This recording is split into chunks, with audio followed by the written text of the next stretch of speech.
दोस्तों नमस्कार। स्वागत है आपका हमारे इस YouTube मंच पर। दोस्तों, बिहार के मुख्यमंत्री नीतीश कुमार दिल्ली प्रवास को बीच में ही रद्द करते हुए अचानक पटना पहुंच रहे हैं और उनके पटना पहुंचने की खबर आते ही, पटना के लिए रवाना होने की खबर आते ही पूरे देश की सियासत में खलबली मची हुई है। क्योंकि नीतीश कुमार का जो कार्यक्रम बताया जा रहा था वो मंगलवार यानी कल लौटने का था और वो आए थे दरअसल दिवंगत पूर्व प्रधानमंत्री मनमोहन सिंह के परिजनों से मुलाकात कर उन्हें सांत्वना देने। वहां तक तो वो गए, उसके बाद का उनका कार्यक्रम किसी को नहीं पता चला। आज के बारे में तमाम तरह की चर्चाएं चल रही थी कि वो सरकार में शामिल भाजपा नेताओं और भाजपा अध्यक्ष जेपी नड्डा से भी मुलाकात कर सकते हैं, लेकिन वो मुलाकात तो हुई नहीं। आखिर क्या कारण है कि नीतीश कुमार की मुलाकात जेपी नड्डा से नहीं हुई, नरेंद्र मोदी और अमित शाह से भी नहीं हुई और वो पटना लौट गए? जबकि मनमोहन सिंह के घर पर जब मुलाकात हुई तो चर्चाओं पर यकीन करें तो वहां कांग्रेस के एक बहुत बड़े नेता मौजूद थे। राहुल गांधी की बात नहीं कर रहा, लेकिन एक बहुत बड़े नेता की मौजूदगी की भी बात दबी जुबान से सामने आ रही है।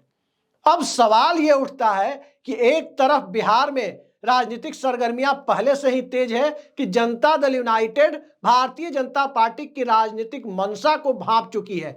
इस मंशा को भांप चुकी है कि बीजेपी बिहार में अपना मुख्यमंत्री बनाना चाहती है और यह कोई दबी ढकी बात नहीं है। बिहार के डिप्टी सीएम विजय कुमार सिन्हा दिल्ली में भाजपा कोर ग्रुप की बैठक के बाद पटना पहुंचे और वहां पर उन्होंने ऐसा बयान दे दिया कि अटल बिहारी वाजपेयी को सच्ची श्रद्धांजलि तभी होगी जब बिहार में भाजपा की सरकार बनेगी, भाजपा का मुख्यमंत्री होगा। भले ही वो बाद में पलटी मार गए, लेकिन एक बार जो बात दिल का दर्द जुबान पे आ जाता है तो फिर वो पलटी मारने से वापस नहीं होता है। ठीक इसके अलग जाकर देखें तो मोदी सरकार में नंबर 2 अमित शाह, देश के गृह मंत्री, एक टीवी इंटरव्यू में सीधे सीधे बिहार में चुनाव के बाद मुख्यमंत्री कौन होगा इस सवाल पर गोलमोल जवाब दे गए। अंबेडकर साहब पर उनका बयान अलग से आ गया, जिसको लेकर अलग तरह की सियासत मची हुई है। और एक बात नीतीश कुमार के सामने साफ साफ दिखाई देती है कि नीतीश कुमार भारतीय जनता पार्टी के राजनीतिक रवैये को लेकर हमेशा से सशंकित है। खासकर नरेंद्र मोदी और अमित शाह के राष्ट्रीय स्तर पर भाजपा के नेतृत्व पर छा जाने के बाद अटल आडवाणी वाली भाजपा अब रही नहीं, जो कहीं महाराष्ट्र में शिवसेना के लिए स्पेस बनाती थी तो बिहार में नीतीश कुमार के लिए भी रास्ता देती थी, हरियाणा में बंसीलाल और ओम प्रकाश चौटाला के लिए भी रास्ता छोड़ती थी, उड़ीसा में नवीन पटनायक के लिए भी रास्ता छोड़ती थी और एक बार कर्नाटका में भी जेएच पटेल के लिए रास्ता छोड़ा था। अब यह भाजपा हर जगह अपना नेतृत्व चाहती है और अपने नेतृत्व के लिए सहयोगी दलों को रौंद देना इस भारतीय जनता पार्टी के लिए कोई बड़ी बात नहीं है, बल्कि ये पैटर्न आपने तमिलनाडु में भी देखा, चौटाला की पार्टी और परिवार दोनों की टूट के रूप में देखा और कई दूसरे राज्यों में भी देख रहे हैं। नवीन पटनायक का ताजा उदाहरण आपके सामने है। बिहार में भी देखा 2020 में, जब बिहार में चिराग मॉडल का इस्तेमाल कर जनता दल यूनाइटेड को कट टू साइज किया गया, जनता दल यूनाइटेड को तीसरे नंबर पर पहुंचाया गया। लेकिन तीसरे नंबर पर पहुंचाने के बाद अब एक ही धक्के की जरूरत तो जेडीयू को बीजेपी की मंशाओं पर यदि गौर करें तो लगता है कि एक ही धक्के की जरूरत है। तो क्या वो धक्का इस विधानसभा चुनाव में दे दिया जाएगा? यही वो सवाल है जिस पर नीतीश कुमार अपनी सियासत को नाप तौल रहे हैं। अब कई लोग कहेंगे कि नीतीश कुमार अगर भाजपा का साथ छोड़ेंगे तो राजद के सहयोग की जरूरत है। बिल्कुल जरूरत है। और राष्ट्रीय जनता दल के नेता तेजस्वी यादव तो सीतामढ़ी में बयान दे रहे हैं कि दरवाजा खुला होने बंद होने की बात क्यों कर रहे हैं, बंद है सब। दरअसल तेजस्वी यादव और उनकी पार्टी क्या कह रही है क्या नहीं कह रही है उस पर मत जाइए, और क्यों नहीं जाइए ये बात मैं आपको बहुत जिम्मेदारी के साथ बता रहा हूं, क्योंकि एनडीए की बैठक अभी हाल ही में दिल्ली में हुई थी। नीतीश कुमार नहीं आए थे, उनकी पार्टी के लोग गए थे, लेकिन चिराग पासवान भी उस एनडीए की बैठक में नदारद थे। और चिराग पासवान एनडीए की बैठक में नदारद थे, ये खबर क्या आई कि उन्हीं की पार्टी के नेता हुलास पांडे के घर उसके बाद ईडी पहुंच गई। इस मोडस ऑपरेंडी को समझिए। चिराग पासवान एनडीए की बैठक में नहीं थे और उसके बाद चिराग पासवान की पार्टी के एक नेता के यहां ईडी की दबिश हो जाती है। तेजस्वी यादव यदि अपने मुंह से बयान देने लगे कि बिहार में नीतीश कुमार के साथ वो खड़े होने के लिए तैयार हैं, तो खेला होने से पहले उन तक भी ईडी पहुंच जाएगी। क्योंकि ईडी आजकल एक पॉलिटिकल पार्टी की, सत्ताधारी पार्टी की राजनीतिक विंग के तौर पर काम करने के आरोपों को झेलती रही है और कई बार उसे साबित भी करती रही है। तो तेजस्वी यादव के बयान को बहुत गंभीरता से लिए जाने की जरूरत फिलहाल लगता नहीं है। लेकिन सवाल उससे बड़ा है कि नीतीश कुमार अपने सेकुलर क्रेडेंशियल के लिए भारतीय जनता पार्टी का दामन छोड़ेंगे या भारतीय जनता पार्टी को विपक्ष में लेकर जाएंगे, अपनी राजनीति बचाने के लिए जाएंगे, या इसके आगे भी कुछ कारण है। दरअसल कारण तीनों हैं। कारण यह है कि भारतीय जनता पार्टी बिहार की सत्ता पर काबिज होना चाहती है। ये एक ओपन सीक्रेट है, यह खुला हुआ रहस्य है, ढका हुआ रहस्य नहीं है। दूसरी बात, पूरे देश में नीतीश कुमार और चंद्रबाबू नायडू इस देश के सेकुलर मिजाज के वोटर्स के लिए, जनमानस के लिए राष्ट्रीय निंदा का कारण बने हुए हैं कि इन्हीं की वजह से नरेंद्र मोदी की सरकार और अमित शाह की सरकार दिल्ली में चल रही है। और ये एक ऐसा दाग है नीतीश कुमार के दामन पर जिससे वो ऐतिहासिक रूप से उसी तरह से पिंड नहीं छुड़ा पाएंगे जैसे तमाम तरह की उपलब्धियों के बावजूद पीवी नरसिम्हा राव बाबरी विध्वंस के जो उनके दामन पर, उनके प्रशासन पर के दरमियान, उनके प्रधानमंत्रित्व काल में जो उन पर दाग लगा, उससे पिंड कभी नहीं छुड़ा पाए। नरेंद्र मोदी की सरकार को जनता ने 14 और 19 में मैंडेट दिया था, 272 से ज्यादा सीटें अकेले बीजेपी को दे दी थी। लिहाजा नीतीश कुमार समर्थन करे ना करे लोगों के बीच मुद्दा नहीं था। लेकिन आज तो मुद्दा है, क्योंकि नीतीश कुमार के पूर्व के बयानों को देखिए। मर जाना कबूल है लेकिन उनके साथ जाना कबूल नहीं है, मिट्टी में मिल जाएंगे लेकिन उनके साथ नहीं जाएंगे। और ये सारे बयान एक तरफ, और आज भारतीय जनता पार्टी के साथ गठबंधन एक ऐसे स्वरूप में जहां बीजेपी की नीयत पर खुद नीतीश कुमार को भी शक हो, और एक बार वो बयान भी दे चुके हो कि कुछ लोग उनकी पार्टी को खत्म करना चाहते हैं। तो सवाल ये उठता है कि जो लोग खत्म करना चाहते हैं या कथित तौर पर ऐसी मंशा रखते हैं, उनके साथ उनका गठबंधन चल क्यों रहा है? क्या अपनी राजनीति को विसर्जित करने का वो फैसला ले चुके हैं? जाहिर सी बात है कि नहीं ले चुके हैं।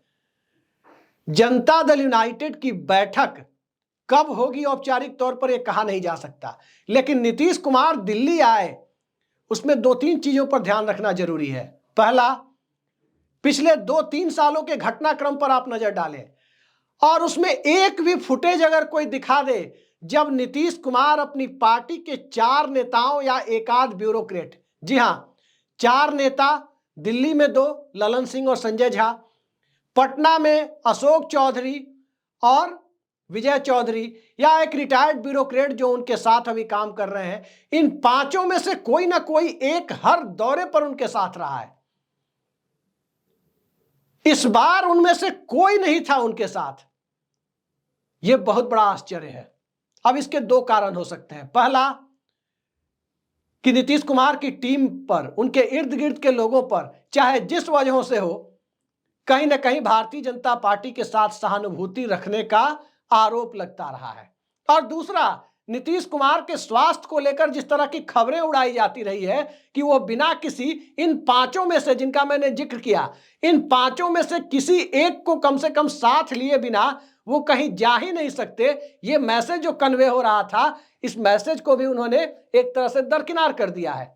ना कोई नेता था, ना कोई बड़ा ब्यूरोक्रेट उनके साथ था। लेकिन नीतीश कुमार दिल्ली आए, मनमोहन सिंह के परिजनों से मिले, उसके अलावा उन्होंने किससे मुलाकात की नहीं की, यह रहस्य का विषय है। राजनीति में सारी बातें सब तक सामने आती भी नहीं है, क्योंकि बहुत सारी चीजें तो औपचारिक रूप से कोई घोषणा हो जाती है तभी पता चलती है। लेकिन सच यही है कि नीतीश कुमार आए और नीतीश कुमार वापस लौट गए। तो ये सारे घटनाक्रम को देखने के बाद बिहार की राजनीति किसी बड़े खेल की तरफ चल रही है। भारतीय जनता पार्टी चुनावी वर्ष में सत्ता से दूर हो रही है। राष्ट्रीय जनता दल स्टेपनी के रूप में ही सही सत्ता के करीब पहुंच रही है। इस बात की संभावना अब बढ़ती जा रही है। वैसे भी चंद्रचूड़ साहब ने अपने कार्यकाल में नीतीश कुमार के लिए चाहे अनचाहे काफी मदद कर दी, सभी राज्य सरकारों के लिए मदद कर दी। जो बोम्मई साहब अपने कार्यकाल में, बोम्मई जजमेंट में जो चीजें छूट गई थी वो सारी चीजें चंद्रचूड़ साहब ने डाल दी। नंबर 1, किसी पार्टी में यदि कोई टूट हो जाए तो गवर्नर फ्लोर टेस्ट के लिए नहीं कह सकते। नंबर 2, पार्टी का आधिकारिक व्हिप कौन होगा, वही असली व्हिप होगा जिसे पार्टी आला कमान व्हिप मानेगा।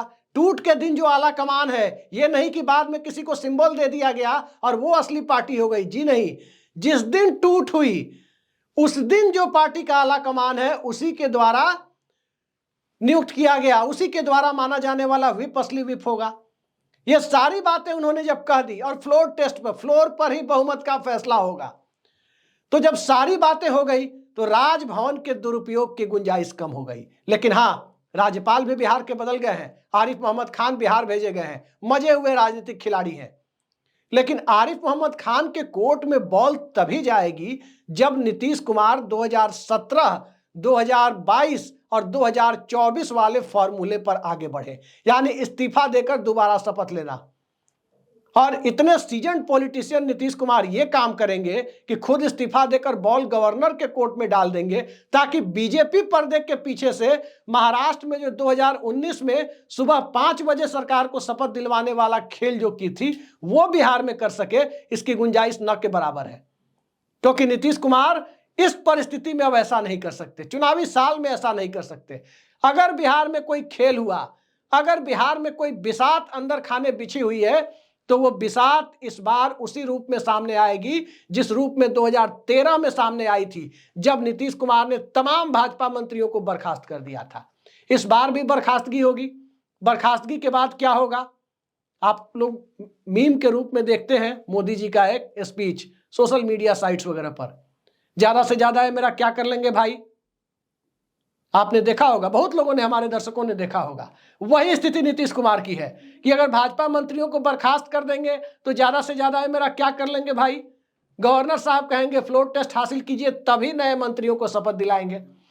उसके लिए नीतीश कुमार पहले से तैयार होंगे, क्योंकि राष्ट्रीय जनता दल और इंडिया अलायंस के विधायकों की जो स्थिति है, उन्हें इस बात का बखूबी अंदेशा है, खासकर लोकसभा चुनाव और बाद में विधानसभा के उपचुनाव को देखते हुए, कि अभी भी नीतीश कुमार के साथ इतना बड़ा वोटर है जो किसी दूसरे दल के साथ रुककर, अगर वो भाजपा के साथ नीतीश कुमार जाते हैं तो राजद के सत्ता में आने की राह रोक सकता है, और अगर राजद के साथ नीतीश कुमार जाते हैं तो भारतीय जनता पार्टी के सत्ता में जाने की राह को रोक सकता है।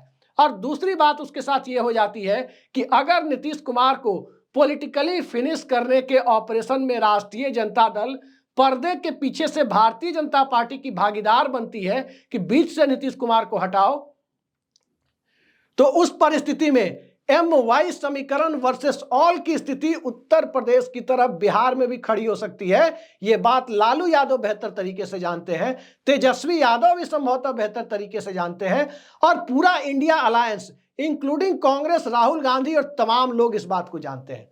और यही परिस्थिति नीतीश कुमार के पॉलिटिकल फ्यूचर को 5 साल और आगे बिहार की सत्ता में ले जाने के लिए एक आदर्श परिस्थितियों का निर्माण करती हुई दिखती है। तो देखिए, इन सारी परिस्थितियों में नीतीश कुमार अचानक पटना लौटे हैं, कोई ना कोई बात तो है, और इन बातों के बीच में बीपीएससी छात्रों का आंदोलन और इस आंदोलन के साथ साथ कुछ ऐसी चीजें होना जिससे नीतीश कुमार की सरकार की छवि का भी खराब होना, सारी बातें एक तरफ और इन सब को दूसरी तरफ रख करके देखें तो एक बात और साफ होती है कि चुनाव जमीन पर होता है, गठबंधन जमीन पर होता है, उसके पीछे तमाम तरह के नीति सिद्धांतों की बात जो बोलते हैं नेता लोग, चाहे नीतीश कुमार हो, चाहे लालू यादव हो, चाहे भाजपा हो, चाहे कोई और हो, चुनाव विशुद्ध रूप से समीकरणों के आधार पर लड़े जाते हैं।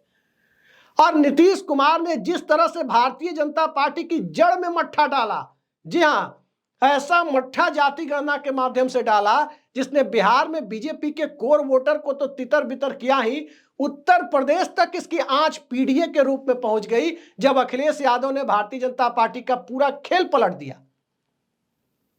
और वो नीतीश कुमार जो किसी एमएलसी से भी मिलते हैं तो फोटो जारी करते हैं। मनमोहन सिंह के घर गए तो फोटो क्यों नहीं आई है?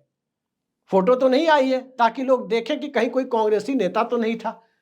क्या कारण है कि फोटो जारी करने से जनता दल यूनाइटेड के लोग परहेज कर रहे हैं?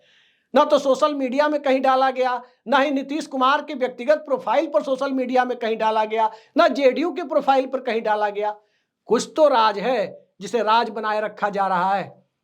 वरना मुझे याद है कि मुलायम सिंह यादव का भी जब निधन हुआ था तो उनके अंतिम संस्कार में नीतीश कुमार नहीं गए थे, उसके 1 या 2 दिन बाद गए थे। और वो फोटो, अभी नीतीश कुमार लौटे भी नहीं थे सैफई से, वो फोटो सोशल मीडिया में आ गई थी जब वो अखिलेश यादव के घर पर सबके साथ शोक संतप्त परिवार के साथ बैठे हुए थे। आज क्या कारण हो गया? कल से कौन सी परिस्थितियां हैं कि उस फोटो को छुपाया जा रहा है?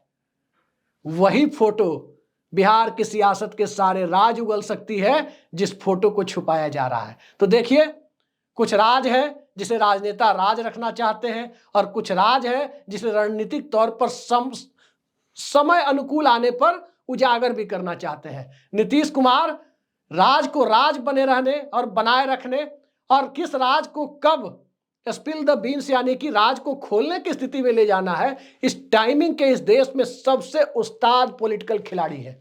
देखते जाइए आगे आगे कौन सा खेल दिखाई देता है, लेकिन खेला तो बिहार में होना है। क्योंकि 90 दिन, याद रखिए, 90 दिन अगर नीतीश कुमार ने भारतीय जनता पार्टी के साथ और गुजार लिए, यानी 2024 का पहला 3 महीने, 2025 का पहला 3 महीना, तो तय मानिए कि नीतीश कुमार की राजनीति फिनिश हो गई, लगभग फिनिश हो गई। बस औपचारिक मुहर लगनी बाकी रह जाएगी।